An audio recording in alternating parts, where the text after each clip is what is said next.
नमस्कार, आपका स्वागत है हमारे खास कार्यक्रम हरियाणा डायरी में। इस कार्यक्रम का एक ही उद्देश्य है कि आप तक हरियाणा के हर उस विकास की जानकारी पहुंचाई जाए जो मुख्यमंत्री मनोहर लाल के नेतृत्व में लगातार किया जा रहा है। तो बने रहिए हमारे साथ और देखते रहिए हमारा खास कार्यक्रम हरियाणा डायरी।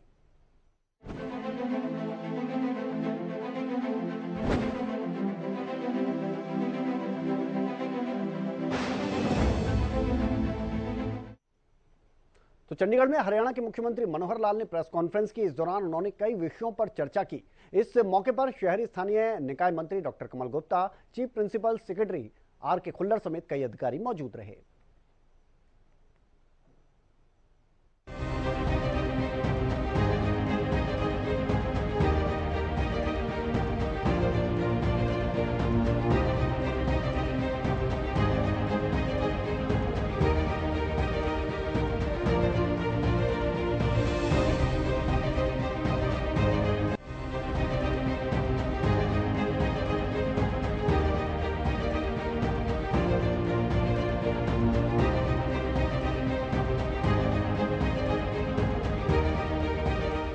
हरियाणा के मुख्यमंत्री मनोहर लाल ने प्रेस कॉन्फ्रेंस कर कई बड़े ऐलान किए और कई अहम मुद्दों पर खुलकर बातचीत भी की।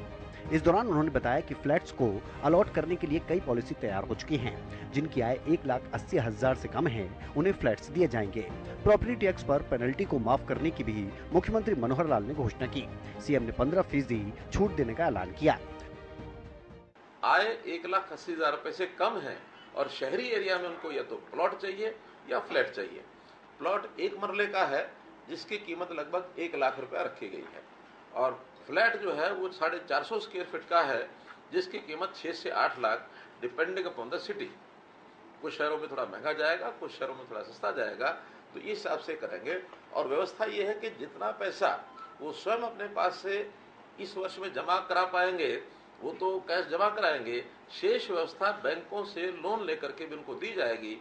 जितनी किस्त वो देना चाहते हैं वो 10 साल, 15 साल, 20 साल, अब मैक्सिमम अप टू 20 ईयर्स ये किस्तें भी फैसिलिटेट उनको की जाएंगी सस्ते ऋण पर।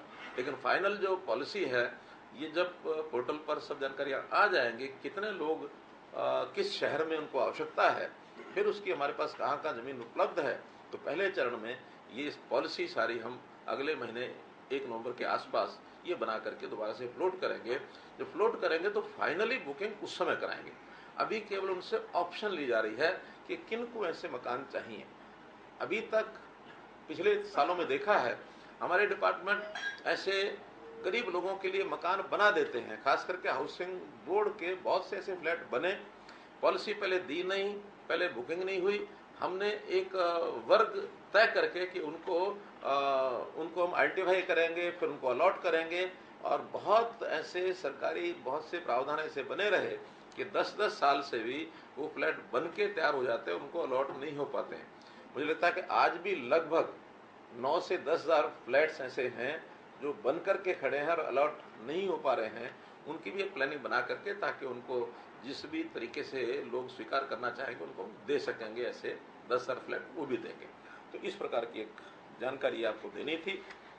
जो कॉलोनियाँ नियमित होंगी, इन सब नियमित कॉलोनियों के लिए हमने विकास कार्यों के लिए सरकार ने 3,000 करोड़ रुपया अलग से इसको विकास के नाते से रखा है। वहाँ गलियाँ हैं, नालियाँ हैं, अथवा पानी की व्यवस्था है या फिर पावर की, स्ट्रीट लाइट की व्यवस्था है, ऐसे सब मिला करके 3,000 करोड़ रुपया विकास के लिए, जो लगभग 60 लाख रुपया प्रति एकड़ बनता है। क्योंकि सब एरिया जो अभी कॉलोनीज हैं, इन सब एरिया को मिला करके 5,000 एकड़ का एक क्षेत्र है जिसको विकसित किया जाएगा। बाकी प्रोसेस पहले से बताई है, उसी प्रोसेस के अंतर्गत जो पहले हमने की थी उसी हिसाब से ये हमने कॉलोनी जो है वो नियमित की है। कॉलोनी को नियमित कराने के लिए जो पहले प्रावधान हमें किए थे उसके अंदर एक पिछली बार मैंने बताया था छूट दी थी। पहले हमने RWA का एक प्रावधान रखा था कि रजिस्टर्ड RWA उस कॉलोनी की वो अप्लाई करें, लेकिन अनियमित कॉलोनी है, उसकी कोई RWA वगैरह थी नहीं।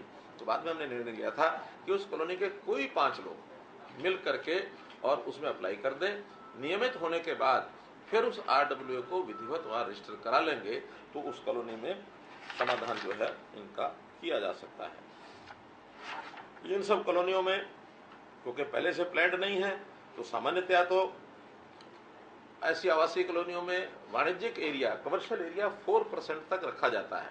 लेकिन वहां जो कि पहले बन चुकी हैं, इसलिए उस सीमा को हमने हटाया है। उसमें जो भी बना हुआ है उसमें 4% से अधिक भी हो सकता है।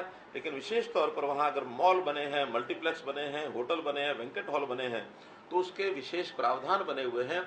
उन प्रावधानों के हिसाब से उसका शुल्क लेकर के उनको भी नियमित कर दिया जाएगा। इसी के साथ जो संपत्ति कर है, प्रॉपर्टी टैक्स है, हाउस टैक्स, प्रॉपर्टी टैक्स, संपत्ति का जो भी उसको हम कहें, वर्तमान वर्ष में हमने इसको एक 15% छूट के साथ और लागू किया हुआ था, जिसका हमने उसको शायद 31 अक्टूबर तक 15 नवंबर तक इस वर्ष का वो बढ़ा दिया था। ये तो पहले से जानकारी हो गई है। एक जानकारी आज मैं और जो आपके साथ साझा कर रहा हूं कि बहुत लोगों के पिछले एरियर्स पड़े हैं, और एरियर्स में भी जब से हमने प्रॉपर्टी आईडी बनानी शुरू की है, तो उस प्रॉपर्टी आईडी के बनने के बाद सारी चीजें रेगुलराइज हो रही हैं। तो लाखों प्रॉपर्टीज ऐसी हैं जिन्होंने कई कई वर्षों का भी एरियर अभी बाकी है, प्रॉपर्टी टैक्स नहीं दिया है। अब चूंकि वो सारा निकल करके आ रहा है, बहुत साल पहले का तो हमारे पास रिकॉर्ड भी नहीं है, कुछ सालों का ही रिकॉर्ड है। ऐसे सबके एरियर्स पहले तो इंटरेस्ट के साथ भी था, क्योंकि प्राय जितना एरियर है उतना ही इंटरेस्ट भी है। वो उतना ही इसलिए है क्योंकि सुप्रीम कोर्ट का एक बंधन है कि जितना कोई टैक्स या एरियर बाकी है उस पर इंटरेस्ट और पेनल्टी उससे ज्यादा नहीं लगा सकते। अगर उससे ज्यादा लगाने की छूट होती तो शायद उससे डबल ट्रिपल भी ये हो सकता था। लेकिन जितना एरियर है उतना उस पर टैक्स और पेनल्टी भी है। तो आज मैं ये घोषणा करता हूं कि पिछला जितना भी एरियर है उसके ऊपर टैक्स और जो पेनल्टी है उस सारे को माफ किया जाता है, पूरा इंटरेस्ट और पूरी पेनल्टी, और वो लगभग 8,000 करोड़ रुपया है जो माफ हो रहा है। इसका मतलब ये है कि एरियर भी 8,000 करोड़ रुपए हैं। अब ये 8,000 करोड़ रुपए का डाटा वो केवल हमारे डिपार्टमेंट के पास, म्यूनिसिपैलिटी के पास है बना हुआ, और वो निकला है प्रॉपर्टी आईडी बनने के बाद। इसको भी अगर वो जमा कराते हैं अभी भी, तो जमा कराने के बाद उनको उस पर भी 15% की छूट सारे पर ही दी जाती है, अर्थात 120 करोड़ रुपया उस 8,000 करोड़ रुपए पर भी नहीं, 1,200 करोड़, वही कहूँ कि क्या उनके मुंह में जीरा हो गया था। 8,000 करोड़ रुपए पर 1,200 करोड़ रुपया वो भी हम छोड़ रहे हैं। इसके बाद भी विवाद हो सकते हैं, कुछ लोगों ने प्रॉपर्टी टैक्स भरा हुआ हो, डिपार्टमेंट में उसका एंट्री ना हो, तो ऐसे सबको एक प्लान बना करके उसके हम कैंप्स लगाएंगे। उसके लिए स्थान के ऊपर डिपार्टमेंट के लोग बैठेंगे, वो सारे एरिया के इंडस्ट्री को बैठेंगे, सबको मैसेज देंगे।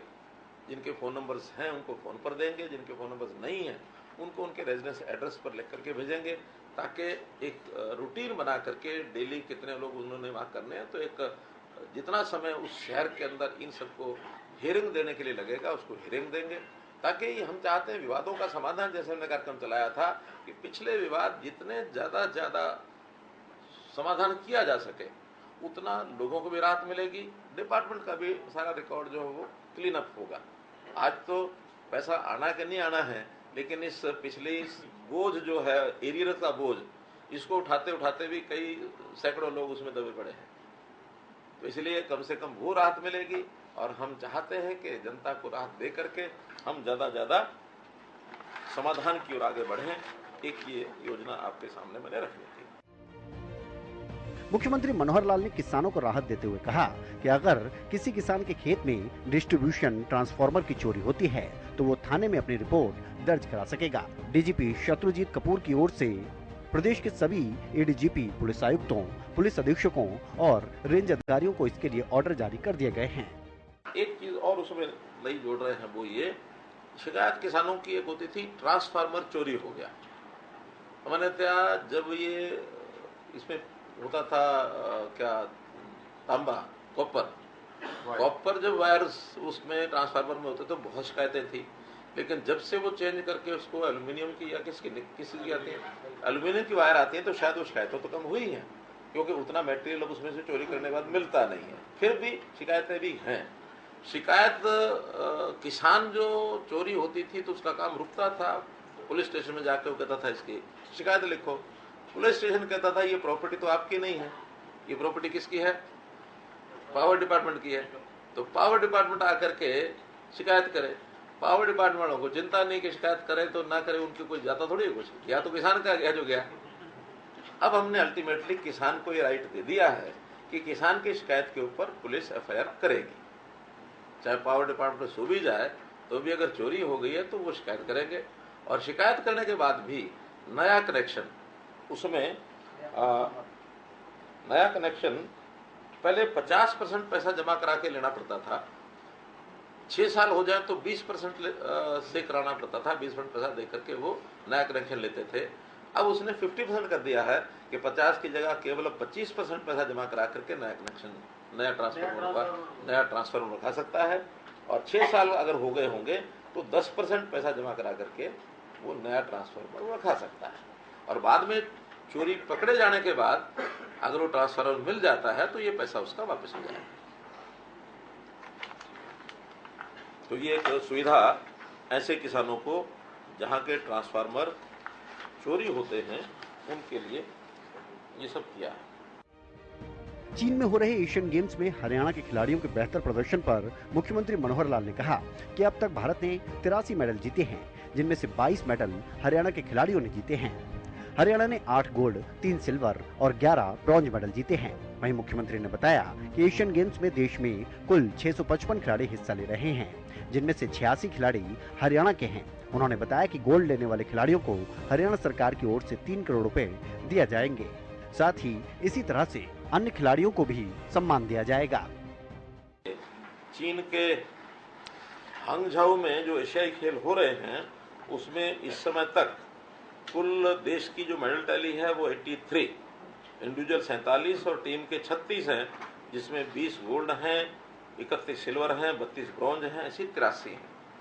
और इसमें हमारे लिए प्रसन्नता की बात यह है कि 83 में से हरियाणा के हैं 21, विच इज मोर देन 25%।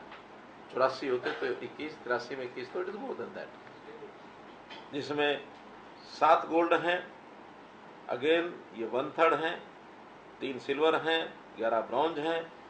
इस प्रकार से ये जो एशियन, पैरा एशियन, इसमें एशियन ही है, पैरा एशियन तो नहीं है, एशियन गेम्स में कुल 655 खिलाड़ियों ने इसमें भाग लिया, जिसके अंदर हरियाणा के हैं 86, यानी कुल मिलाकर के 15। सोनम का मेडल आ गया है तो 22 हो गए। 22 हो गए। चलो आपके बैठे बैठे 21 से 22 हो गए, सोनम मलिक का है, आपके बैठे बैठे 22 हो गए। तो इसके लिए मैं बहुत बहुत बधाई देता हूं। और ये जानकारी अपने को है ही है कि हमने इनको, जो गोल्ड मेडलिस्ट हैं उनको 3 करोड़ रुपया, और जो रजत है 1.5 करोड़ रुपया, कांस्य 75 लाख रुपया, और जो प्रतिभागी खिलाड़ी है जो नहीं भी कोई मेडल ले पाया तो भी उसको 7.5 लाख रुपया प्रति खिलाड़ी, ये उनको राशि जो देते हैं, जो कि मैं समझता हूँ सर्वाधिक है पूरे न केवल देश में बल्कि पूरी दुनिया में। हरियाणा सरकार प्रदेश के लोगों के आवास, स्वास्थ्य, शिक्षा, विकास के साथ साथ उनके हितों का पूरा ख्याल रख रही है। प्रदेश के मुखिया मनोहर लाल ने पूरे प्रदेश का बिना भेदभाव के विकास करवाया है और आगे भी करवा रहे हैं। मुख्यमंत्री मनोहर लाल के नेतृत्व में हरियाणा विकास की दृष्टि से लगातार आगे बढ़ रहा है, जिसकी बदौलत हरियाणा की गिनती अब विकसित राज्यों में होने लगी है।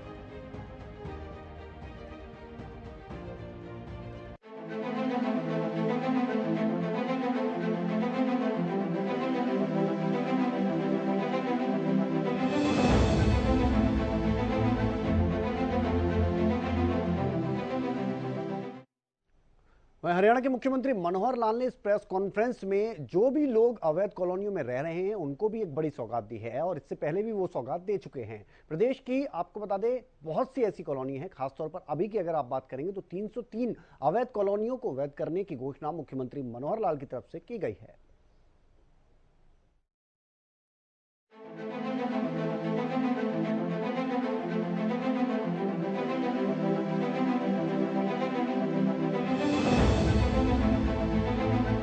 हरियाणा की मनोहर सरकार हरियाणा वासियों के लिए नित नई योजनाएं लेकर आ रही है। हरियाणा का विकास कर रही है। हरियाणा के सीएम मनोहर लाल ने बड़ी घोषणा करते हुए हरियाणा वासियों को बड़ी सौगात दी। सीएम ने सभी अनाधिकृत कॉलोनियों को नियमित करने की घोषणा की।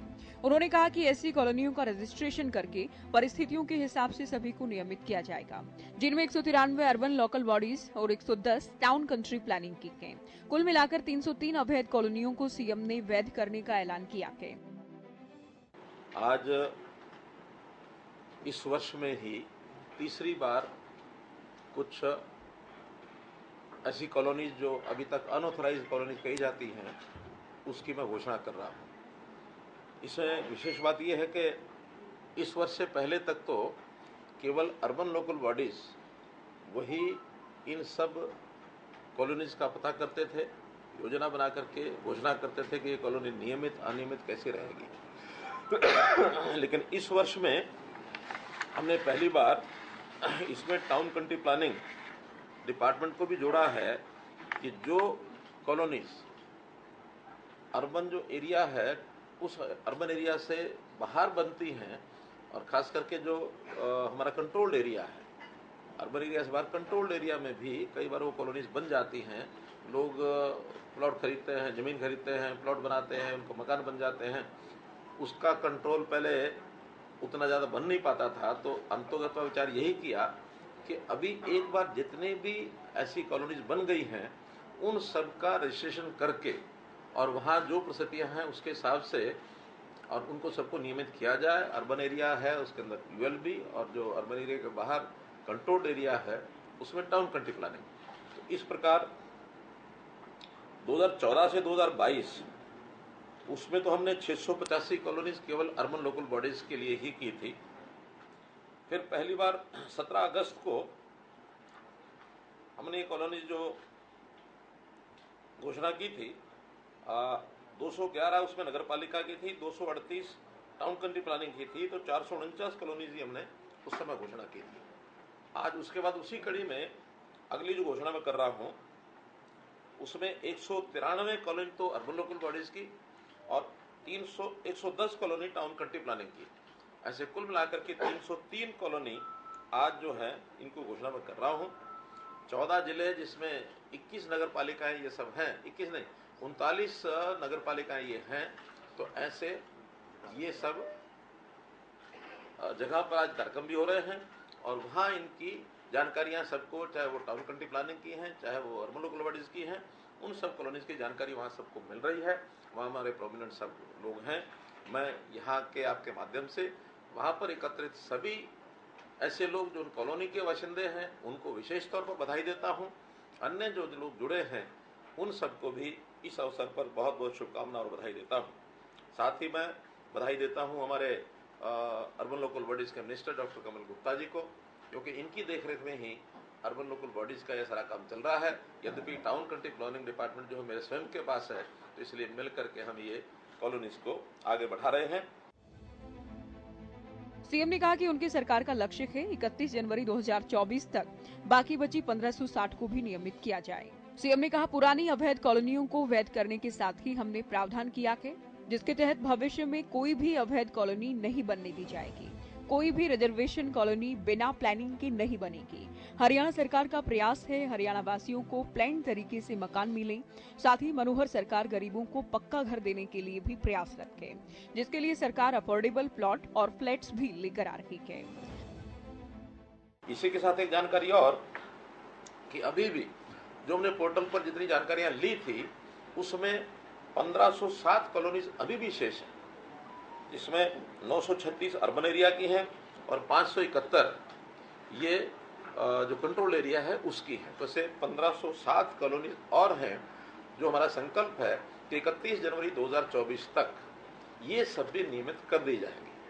और इसके बाद चूंकि हमने प्रावधान किया है कि आगे नई कॉलोनी कोई भी ना बने, उसके लिए सभी विभाग, चाहे अर्बन लोकल बॉडीज हैं, चाहे हमारा टाउन कंट्री प्लान विभाग है, चाहे ग्रामीण क्षेत्र के अंदर हमारा सिस्टम, सब वहाँ कोई भी रजिस्ट्रेशन कॉलोनी बिना प्लानिंग के नहीं बनेगी। उसके लिए हमने बहुत से कठोर प्रावधान भी लिए हैं ताकि रजिस्ट्रियाँ वहाँ की बंद कर दी हैं। नया कोई बनाएगा उसको डेमोलिश भी करेंगे। नई कॉलोनी ना बने बल्कि लोगों को जो प्लान्ड तरीके से मकान मिल जाए, रेजिडेंशियल मकान खास करके, वैसे इंडस्ट्रियल और कमर्शियल वो भी सब उसमें साथ जुड़ता ही है, लेकिन सबको मकान यथा संभव मिल जाए, इसके लिए आप लोगों ने ध्यान किया होगा कि हमने शहरी एरिया के लिए जो गरीब लोग हैं उनको प्लॉट अथवा फ्लैट देने की या जिसको चाहिए उसकी ऑप्शन मांग रहे हैं। अभी तक उस ऑप्शन के आधार पर लगभग 2 लाख लोगों ने अप्लाई किया है। गरीब लोगों ने अभी एक एक फेज करके कर रहे हैं कि जिनकी आय 1,80,000 रुपए से कम है और शहरी एरिया में उनको या तो प्लॉट चाहिए या फ्लैट चाहिए।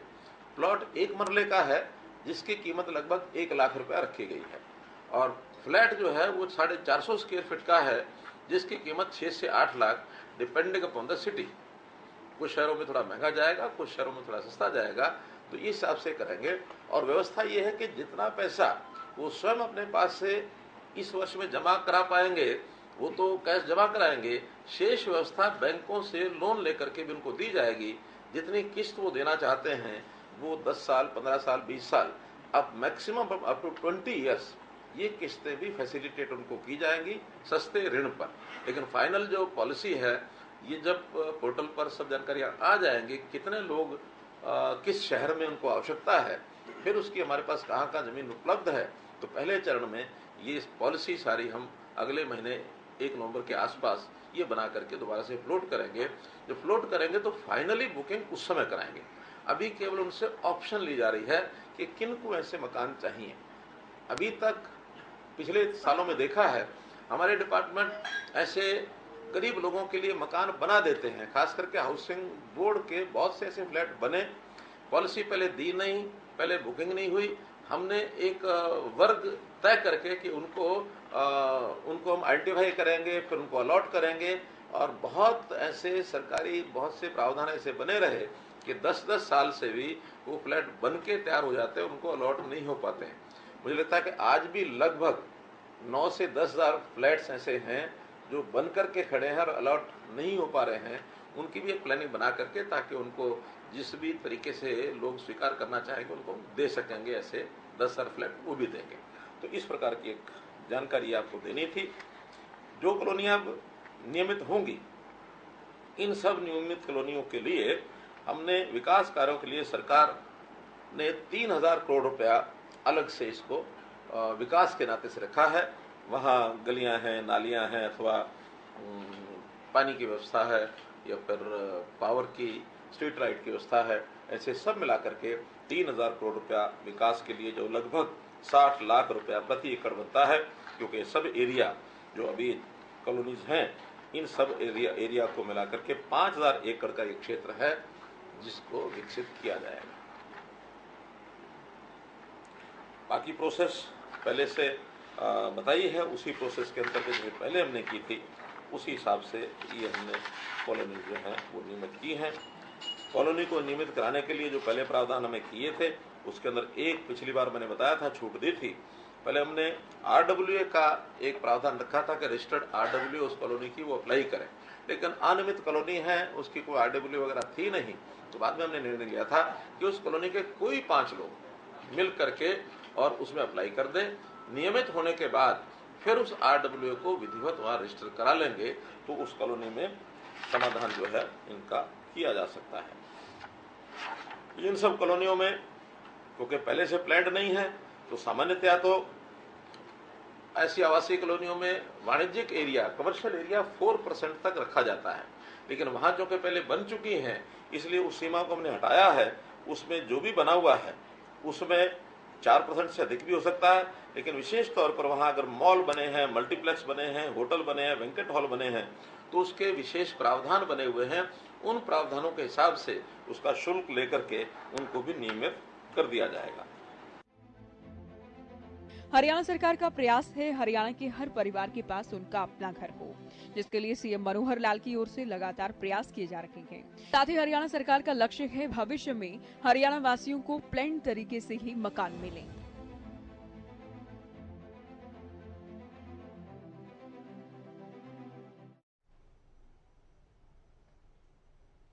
चलिए, हमारे खास कार्यक्रम हरियाणा डायरी में आज के लिए इतना ही। आप बने रहिए हरियाणा न्यूज के साथ। नमस्कार।